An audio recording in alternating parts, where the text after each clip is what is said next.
Hi viewers, அனைவருக்கும் இரவு வணக்கம். இன்னைக்கு நாம் சொல்ல போகிற நீதி நெறிக்கதை மிகவும் வித்தியாசமானது, கொஞ்சம் புதுமையாகவும் இருக்கும்.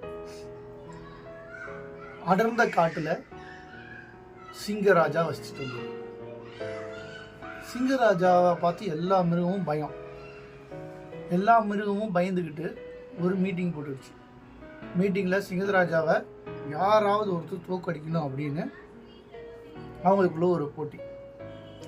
மிகப்பெரிய மிருகங்கள், சிங்கத்தோட பெரிய பெரிய மிருகங்கள் கூட இந்த போட்டியை சொன்ன உடனே கொஞ்சம் ஒரு பயம் வந்துருச்சு.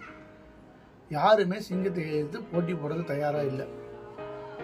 அப்போ திடீர்னு பார்த்தா அந்த கூட்டத்திலேருந்து ஒரு கொசு எந்திரிச்சு, நான் சிங்கத்தை தோற்கடிக்கிறேன் அப்படின்னு. அப்படி நான் சிங்கத்தை தோற்கடிச்சிட்டா இந்த காட்டில் இருக்க எல்லாருமே எனக்கு அடிமை அப்படின்னு எல்லா மிருகங்கள்கிட்டையும் ஒரு போட்டி வச்சிருச்சு.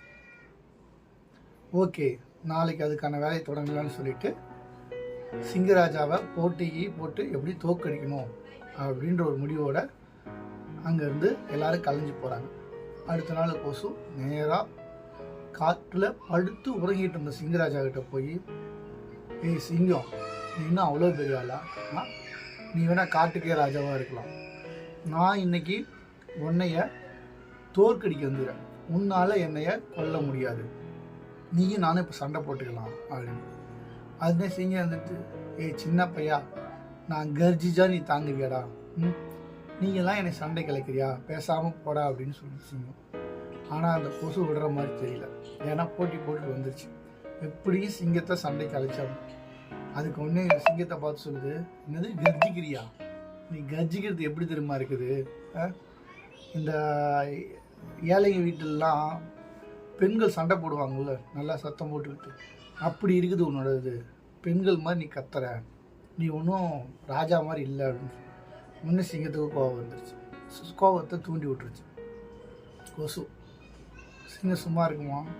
என்னை ஓடா பண்ணுற, நீ அடி வாங்கி செத்தா தானே அடங்குவேன்னு சொல்லிட்டு தன்னோட கையை எடுத்து கொசுவை வேகமாக அடிக்க போகும்.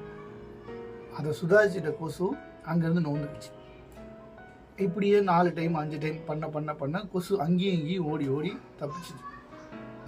அடுத்த கொசு பிளான் பண்ணுது. நேராக சிங்கத்தோட மூக்கில் போய் உட்காந்துது. தன்னோட நிழல்களால் அந்த கொசுவை அடிக்கணும்னு சிங்கம் அதனோட மூக்கு இப்படி அடிச்சுது. அப்படியே கீழே ரத்தம்.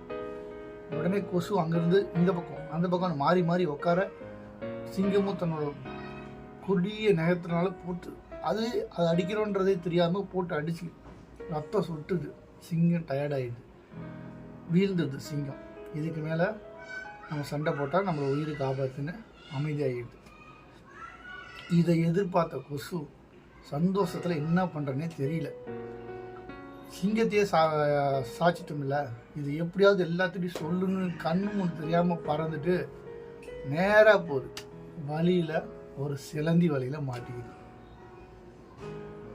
கர்வம் தானே, கர்வம் நம்மளை எப்படினாலும் அழிச்சிடும்.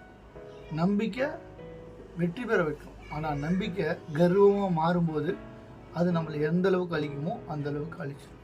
கர்வப்படக்கூடாது, வெற்றிக்கு முயற்சி செய்யலாம். வெற்றி அடைஞ்சதுக்கப்புறம் கர்வப்படக்கூடாது அப்படின்றத அந்த கதை. சிலந்தி வழியில் மாட்டினே கொசு சும்மா இருக்குமா? அந்த சிலந்தி கொசுகிட்டு இருந்து ரத்தத்தை உறிஞ்சி சாவடிச்சது. இந்த கதையிலேருந்து நம்ம தெரிஞ்சுக்கிறது என்னென்னா, நம்ம கஷ்டப்பட்டு முயற்சி பண்ணி ஒரு இதில் வெற்றி பெறுறோன்னா, வெற்றி அடைந்ததுக்கு அப்புறம் அந்த வெற்றியை நினைத்து கர்வப்படாமல் இருக்கிறது தான் இந்த கதையோட மூல கருத்து.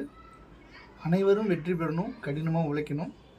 அந்த வெற்றியை கொண்டாடலாம், ஆனால் அந்த வெற்றியை கர்வத்தோடு ஏற்றுக்கக்கூடாது. எனவே அனைவரும் இந்த கதையை கேட்ட எல்லாத்துக்குமே இரவு வணக்கம். நிம்மதியாக போய் உறங்குங்க. இது நம்ம வாழ்க்கையோட ஒப்பிட்டு பார்த்தீங்கன்னா நிறையா விஷயத்துக்கு பொருந்தும். நன்றி, வணக்கம். கதை பிடிச்சிருந்தா சேனலை சப்ஸ்கிரைப் பண்ணுங்கள். மீண்டும் நாளைக்கு இன்னொரு கதையோடு உங்களை வந்து சந்திக்கிறேன். நன்றி, வணக்கம்.